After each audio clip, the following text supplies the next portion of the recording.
Good afternoon everyone. তোমরা সবাই ভালো আছো? সবাই নিজের মুখটাকে কভার করে রাখছো তো? বাইরে যাওয়ার সময় নিজের হাত ধুচ্ছো, সাবান দিয়ে হোক অথবা স্যানিটাইজার দিয়ে হোক, ধুচ্ছো সবাই? করোনা ভাইরাসের জন্য আমরা অনেক দিন স্কুল বন্ধ পেয়েছি, তোমরা সবাই বাড়িতে পড়ছো? ঠিক আছে। আমি কিছুদিন আগে হোয়াটসঅ্যাপের মধ্যে what is retailing, what are the importance of retailing, what are the features of retailing এগুলো দিয়েছিলাম। তাহলে আজকে আমরা পড়বো হলো গিয়ে store retailing and non store retailing. ঠিক আছে? স্টোর রিটেইলিংয়ের মধ্যে অন দ্য বেসিস অফ, আমি যেগুলো পয়েন্টস বলবো এগুলো তোমরা লিখে নেবে, ঠিক আছে? স্টোর রিটেইলিংয়ের মধ্যে on the basis of ownership, independent retailer হচ্ছে গিয়ে ওগুলো রিটেইলার যেগুলো আমরা ছোটো দোকান, যেগুলোর মধ্যে একটা বা দুইটা হলো গিয়ে কর্মচারী মানে সেলস পার্সনস দিয়ে যেগুলো আমরা দোকান চালাই, ওগুলো হচ্ছে গিয়ে ইন্ডিপেন্ডেন্ট রিটেইলার। যেরকম তোমরা বাড়ির থেকে বাজারে যখন যাও তখন যেগুলো ছোটোখাটো দোকান যেগুলো দেখো, ওগুলো সব ইন্ডিপেন্ডেন্ট রিটেইলের মধ্যে আসে। নেক্সট হচ্ছে কি চেইন রিটেইলার অথবা corporate retail chain. Corporate retail chain মানে যেটা সমস্ত আমাদের যে বিজনেসটা পুরো ইন্ডিয়াতে অথবা ইন্ডিয়ার বাইরেও চলছে, ওটা হচ্ছে কি কর্পোরেট রিটেল চেইন। যেরকম এক্সাম্পল দিচ্ছি, একটা হচ্ছে গিয়ে বাটার যেগুলো দোকান আছে ওগুলোর মধ্যে তোমরা শুধু আমরা বাটারই জুতা পাবো বা বাটারই জিনিসগুলো পাবো। ম্যাক্সিমাম বাটার তো আমরা জুতাই দেখি, জুতাই পাওয়া যায়, অথবা আছে খাদিমস আছে। তো এইসব দোকানের মধ্যে গেলে আমরা কি ওইসবেরই জিনিস পাই, তাছাড়া অন্য কিছু পাওয়া যায় না। তো এগুলো হচ্ছে গিয়ে কর্পোরেট রিটেল চেইন। নেক্সট হচ্ছে গিয়ে ফ্র্যাঞ্চাইজিং হচ্ছে গিয়ে, যেমন আমরা সবাই পিৎজা খেতে ভালোবাসি, তোমরাও পিৎজা খেতে ভালোবাসো, কেএফসির চিকেনও খেতে ভালোবাসি। তো এইসব যে কোম্পানিজগুলো, এইসব কি মানে আমাদের ইন্ডিয়ার তো কোম্পানিজ না, এগুলো বাইরের কোম্পানি। তো কী হয়েছে, ইন্ডিয়ার থেকে যে এই কোম্পানিটাকে বাইরে থেকে এনেছে, তো এইটাকে আমরা বলবো ফ্র্যাঞ্চাইজি। কিন্তু ফ্র্যাঞ্চাইজিংয়ের মধ্যে কী হয়, যখন আমি কোনো একটা বাইরের কোম্পানি যখন আমি এখানে আমার ইন্ডিয়াতে আনবো, তখন থ্রু আমি কন্ট্রাক্ট আনবো, যেটা কন্ট্রাক্টের মধ্যে যেটা পেপার বা বন্ড মানে যেটা মানে হলো গিয়ে ওসব আমার জিনিস যেগুলো আমার মেনে চলতে হবে।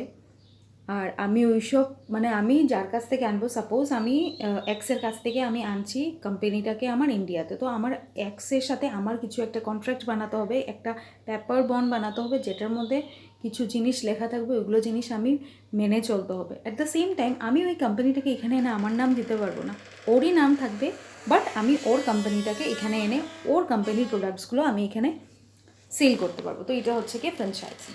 নেক্সট হচ্ছে গিয়ে কনজিউমার কোপারেটিভ ওই সব দোকান যেখানের মধ্যে স্পেসিফিক্যালি কনজিউমার্সদের যেগুলো আমরা কনজিউমার আমি তোমাদেরকে বুঝিয়েছি। তো ওইসব কনজিউমারকে মাথায় রেখে এইসব দোকানগুলো আছে যেখানের মধ্যে আমরা একটু সস্তায় জিনিসগুলো পাবো। ঠিক আছে, ওগুলোকে বলা হয় কর্পোরেট। আমি একটা এক্সাম্পল দেব। করিমগঞ্জের মধ্যে একটা দোকান আছে, যেটা হলো করিমগঞ্জ সাহাচারি একটা দোকান আছে, যেখানের মধ্যে জিনিসগুলো কম দামে পাওয়া যায়। কোপারেটিভ দোকান আছে যেটার নাম হচ্ছে গিয়ে সহচারী। তোমরা যদি করিমগঞ্জে যাও তাহলে ওই দোকানে গেলে তোমরা দেখতে পারবে যে কনজিউমার কোপারেটিভ দোকান বা রিটেইলার কীরকম হয়। নেক্সট হচ্ছে গিয়ে on the basis of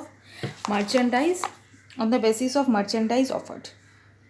first হচ্ছে গিয়ে কনভিনিয়েন্স স্টোর্স মানে কি, কনভিনিয়েন্স নাম দিয়েই আমরা বুঝতে পারছি কনভিনিয়েন্স স্টোর হচ্ছে গিয়ে ওইসব দোকান যেখানে আমরা খুব ইজিলি ওইসব দোকানকে আমরা পাওয়া যায়। কনভিনিয়েন্স স্টোরের মধ্যে আমি এক্সাম্পল তোমাদেরকে দিতে পারবো। এটা হচ্ছে কি, যেগুলো আমাদের পাড়ার মধ্যে যেগুলো দোকান আছে বা আমাদের গলির মধ্যে যেগুলো দোকান আছে, যেগুলোর মধ্যে আমরা ছোটোখাটো জিনিস যেমন চাল ডাল, তারপরে বা চিপস বা সাবান বা শ্যাম্পু বা সার্ফ, এইসব রেগুলার আইটেমস যেগুলো রেগুলার ইউজের যেগুলো জিনিস আছে যেগুলো পাই।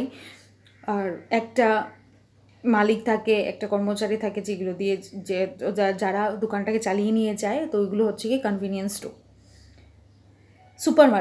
নেক্সট হচ্ছে কি সুপারমার্কেট মানে নামেই বুঝতে পারছো, সুপারমার্কেট মানে যেটা বড় মার্কেট, যেখানের মধ্যে আমরা সব কিছু জিনিস পাবো, মানে ঘরের হাউস হোল্ড মানে সবসময় রেগুলার বেসিসে যেগুলো জিনিস লাগে বা ফার্নিচার লাগে বা আমার ঘরের খাওয়ার জিনিস লাগে, সব কিছু জিনিস আমরা ওইটাতে পাবো। তো ওগুলো হচ্ছে গিয়ে হাইপার মার্কেটস। নেক্সট হচ্ছে গিয়ে স্পেশালিটি স্টোর নাম দিয়েই বুঝতে পারছি, মানে স্পেশালি ওইসব জিনিসই আমরা ওই দোকানের মধ্যে পাবো। ওইটা হচ্ছে গিয়ে স্পেশালিটি স্টোর্সের মধ্যে, যেমন সাপোজ ইলেকট্রনিকের দোকান আছে, আমরা ইলেকট্রনিকের দোকানের মধ্যে গিয়ে তো আমরা বলতে পারবো না যে আমার স্কিনের আমার কসমেটিকের জিনিস লাগে অথবা আমার কাপড় লাগে, এগুলো তো বলতে পারবো না। মানে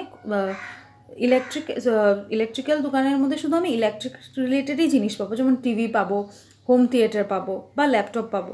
এইসব জিনিস হচ্ছে গিয়ে স্পেশালিটি স্টোর্স। নেক্সট হচ্ছে গিয়ে ডিপার্টমেন্টাল স্টোর্স। ডিপার্টমেন্টাল স্টোর্স হচ্ছে গিয়ে তোমার রিলায়েন্স স্মার্ট একটা আছে আমাদের গোলদিঘি মলের ভিতরেই একটা আছে রিলায়েন্স স্মার্ট। মানে কি, রিলায়েন্সের আমাদের কী কী পাওয়া, রিলায়েন্সের নেটওয়ার্কও আছে, এখন আমাদের রিলায়েন্সের শোরুমও আছে যেখানের মধ্যে আমরা গিয়ে আমাদের গার্মেন্টসও পাই। গার্মেন্টস মানে কি, আমাদের কাপড় টাপড় যেগুলো পাওয়া যায়, তো এগুলো হচ্ছে গিয়ে ডিপার্টমেন্টাল স্টোর্স। নেক্সট হচ্ছে গিয়ে ক্যাটালগ শোরুম। ক্যাটালগ শোরুম মানে কি, যেখানের মধ্যে দোকানের মধ্যে যাওয়ার পরে আমরা ডাইরেক্টলি কোনো জিনিস ধরে কিছু আমরা, যেমন সাপোজ আমার এই জিনিসটা হয়তো ডাইরেক্টলি আমি এটা ধরে এটা দেখে ইউজ করে আমরা রেখে আসতে পারবো না, ঠিক আছে। ওইখানের মধ্যে কী হয়, ওইখানের মধ্যে একটা বই থাকবে যেখানের মধ্যে তোমার প্রোডাক্টসগুলো থাকবে, আইটেমসগুলো থাকবে, তুমি প্রোডাক্টসগুলো দেখবে যেটা তোমার ভালো লাগবে, তারপর তুমি ওদেরকে সেলসম্যানসদেরকে বলবে বা সেল পার্সনকে বলবে, তখন ও ওই জিনিসটাকে এনে তোমাকে দেখাবে, ঠিক আছে। তো এগুলো হচ্ছে কি ক্যাটালগ শোরুম। ক্যাটালগ শোরুমের মধ্যে জুয়েলারি আসতে পারে, যেখানের মধ্যে খুব সুন্দর মেয়েরা সেজে ওরা জুয়েলারি টুয়েলারি লাগিয়ে ওদের ফটো রাখা থাকবে বইয়ের মধ্যে, ওইগুলো দেখে তোমার যেটা ভালো লাগবে ওটা তুমি আনতে পারবে। তো এইসব সবগুলো আসবে হলো কি স্টোর রিটেলিং।